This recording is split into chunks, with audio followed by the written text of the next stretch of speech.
So we have this LG washer dryer combo unit.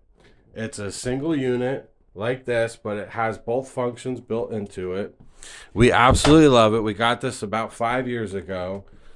Here's our model number, just so you have it. Um, I'll put that in the description for this video. So, absolutely love it. One day, about a couple months ago, in the middle of a wash cycle, it just shut off. All power was gone. It just completely shut down. I had to get the wet clothes out. I had to drain it from the bottom to get all the water out. It wouldn't even drain. Again, no power whatsoever. So of course you go over to the outlet and you unplug it, plug it back in. We tried a couple of things like that to no avail. That didn't seem to do any good. You go on YouTube and you watch a bunch of videos and they tell you unplug it and hold the power button in for 5 seconds and then hold the play button in for 5 seconds and plug it back in, and somehow that's supposed to magically fix it.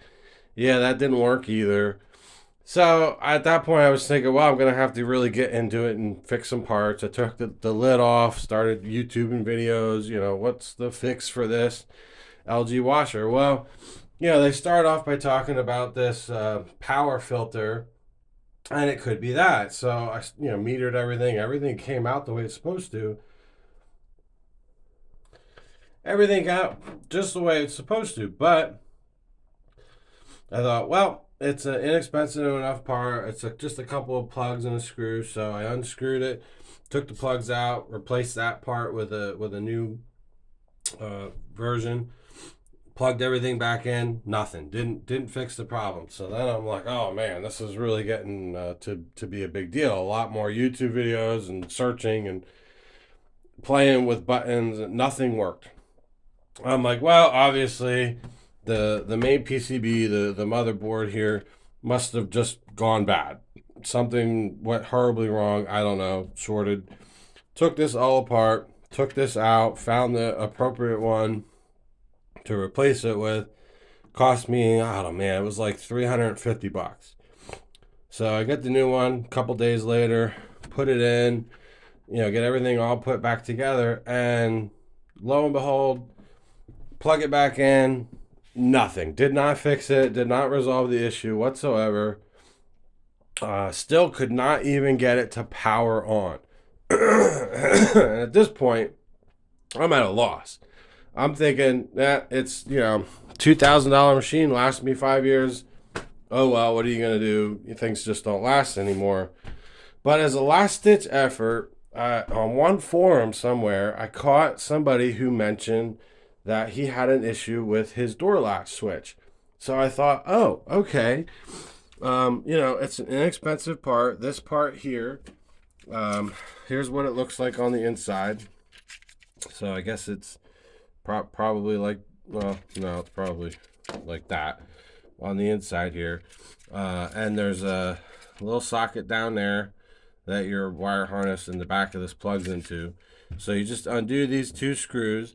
You do have to take this this whole snap ring off and pull the rubber back just over here to get access to this.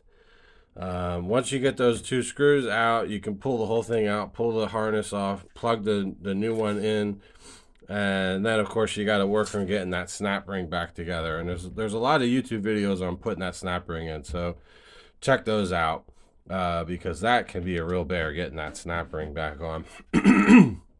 But I'm telling you, as soon as I replace this switch, close the door, and the unit came right back on just like normal.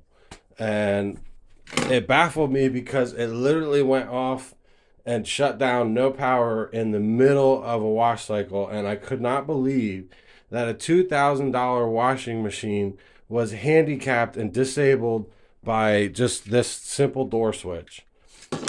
You would think that there would have been an error code or something up here to tell you replace your door switch, but no, that's not the case. And I just thought, man, I need to really put up a video on YouTube so other guys know, how to fix this problem if you ever run into it.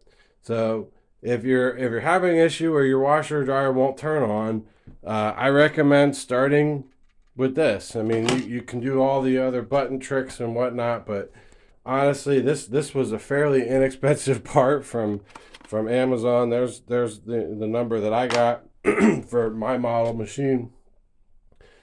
But give that a whirl first before you waste a whole bunch of time on really expensive, more, I mean, it took a good half hour to tear this thing apart to put that board in, only to find out it didn't work. And then I had to try sending it back and get my money back for it, which took, I want to say 6 weeks before they got around to refunding my money on that. So, but just a heads up, give that a shot first.